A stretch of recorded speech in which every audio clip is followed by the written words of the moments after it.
Hello everyone, स्वागत है आप सभी का आपके YouTube channel RRP online class में। हम लोग इस लेक्चर में डिज़ाइन ऑफ स्टील का एक चैप्टर जो कि रिवीट कनेक्शन है उस पर आधारित कुछ न्यूमेरिकल को करेंगे कि वहाँ से तनन सामर्थ्य क्या है, शियर सामर्थ्य क्या है और उसकी धारण सामर्थ्य क्या है। इसके पहले लेक्चर में जस्ट हमने ये बताया है कि फेल्योर ऑफ जॉइंट क्या है। यदि फेल्योर होते हैं तो तीन प्रकार के फेल्योर हैं और उस फेल्योर से तनन सामर्थ्य की वैल्यू कितनी होगी। तनन में फेल्योर होता है, अपरूपण में फेल्योर होता है और धारण में फेल्योर होता है। तो इस न्यूमेरिकल को हम लोग स्टेप बाय स्टेप सॉल्व करेंगे।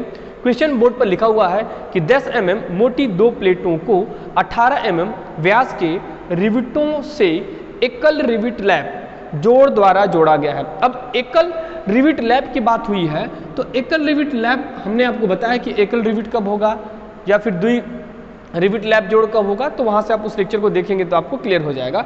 तो क्या है कि 18 mm व्यास के रिविट से एकल लैप द्वारा क्या किया गया है, जोड़ा गया है।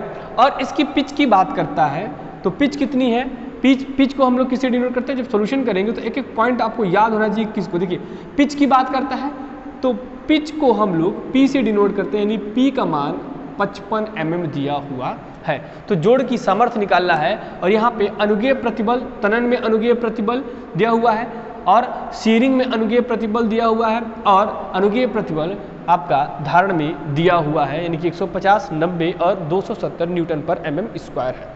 आइए इसकी बात करते हैं, न्यूमेरिकल को सॉल्व करते हैं। एक डायग्राम बनाते हैं। पहले 10 mm प्लेट की बात करिए, यानी कि अगर देखा जाए यहाँ से तो थिकनेस ऑफ जो प्लेट है वो कितना है, 10 mm।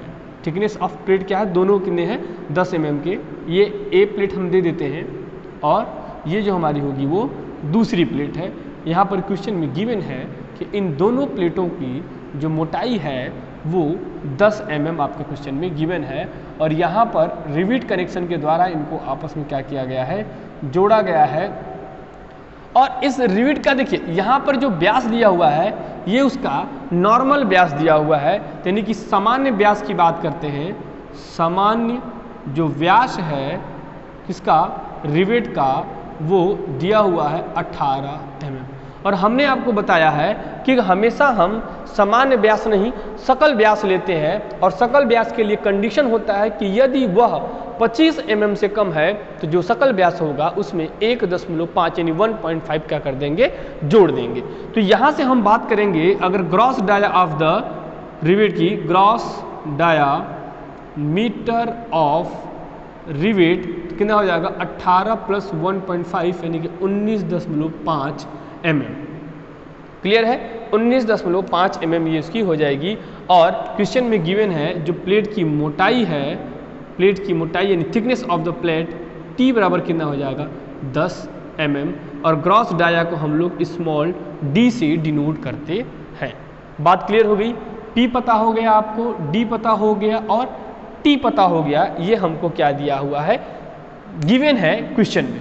अब क्वेश्चन को सॉल्व करते हैं तो हमें जोड़ के पिच की लंबाई के हिसाब से तनन सामर्थ्य पहले डिस्कस करते हैं। तनन सामर्थ्य कितना होगा, तो तनन सामर्थ्य, और तनन सामर्थ्य का फॉर्मूला हमने आपको लिखवाया था कि तनन सामर्थ्य का फॉर्मूला क्या होता है कि PT बराबर P - D into T, P - D into T into FT।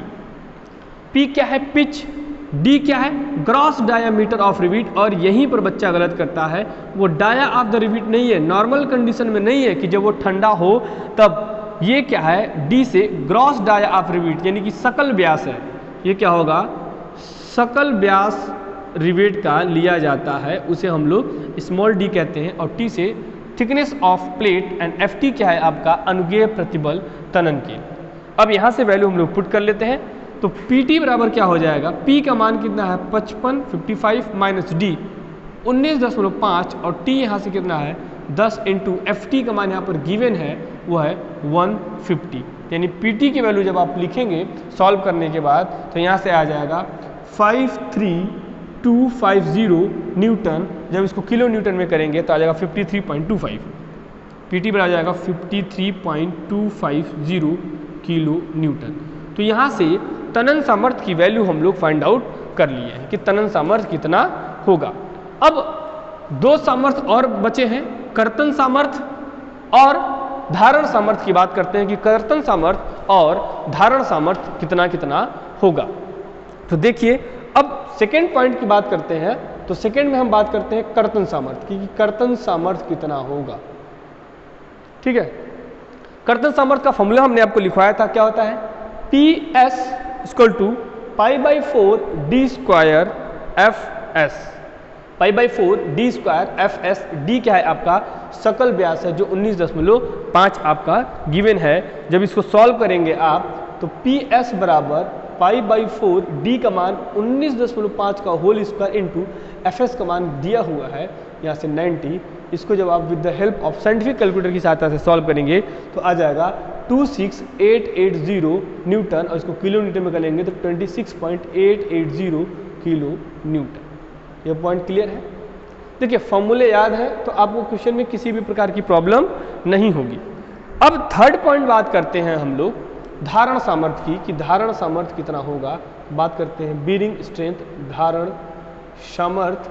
तो धारण सामर्थ्य का फॉर्मूला जब तक याद नहीं होगा, इसकी वैल्यू फाइंड आउट नहीं कर पाएंगे। तो धारण सामर्थ्य होता है PB इक्वल टू होता है DT into FB, DT into FB, D where D is equal to gross dia of the rivet and T is equal to thickness of the flange and FB is equal to permissible bearing stress, अनुगेय धारण प्रतिबल। तो D का मान कितना है 19.5 into T10 into 270। यहाँ से value देखिए गिवन है, ये FB गिवन है क्वेश्चन में, आपको याद करने की कोई जरूरत नहीं है। जब इसको आप सॉल्व करेंगे तो आएगा 52650 न्यूटन, यानी कि किलो न्यूटन में करिए तो 52.650 किलो न्यूटन, ये हो जाएगा FB। तो अब यहाँ से आप देख सकते हैं कि आपने 3 सामर्थ्य को ज्ञात कर लिया है। कौन कौन सा? तनन सामर्थ्य, कर्तन सामर्थ्य और धारण सामर्थ्य। तो यहाँ से अब वैल्यू आप जब देखेंगे तो यहाँ से यह बात स्पष्ट हो रही है कि जब हम जोड़ पर भार लाएंगे, यानी जब इस जोड़ पर भार पड़ेगा तो धीरे धीरे जब भार को हम बढ़ाते हैं तो इसमें से सबसे मिनिमम क्या है? देखिए इसमें से जो मिनिमम है वो कर्तन सामर्थ्य मिनिमम है 26.880 किलो न्यूटन। जब लोड को बढ़ाया जाएगा तो इसमें जो सबसे कम होगा पहले वो क्या हो जाएगा? फेल कर जाएगा। तो जब हम इस पर लोड बढ़ाते हैं तो जैसे ही लोड 26.88 पर होगा वहां पर अपरूपण विफलता की स्थिति बढ़ जाएगी, यानी कि अपरूपण जो है कर्तन यहाँ से जो हम लोग निकाले हैं कर्तन सामर्थ्य से, तो यहाँ से अपरूपण विफलता शियर फेल्यूर बढ़ जाएगा, अतः तनन और धारण विफलता से पूर्व क्या हो जाएगा? अपरूपण विफलता होगा यहाँ से, यानी कि जो जोड़ का वास्तविक सामर्थ्य होगा।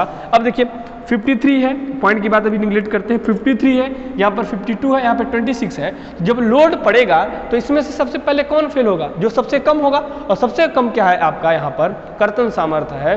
कर्तन सामर्थ्य कम होगा तो वहाँ पे अपरूपण विफलता होगी। तो यहाँ से हम एक नोट या पॉइंट लिख सकते हैं कि तनन विफलता तथा धारण विफलता से पूर्व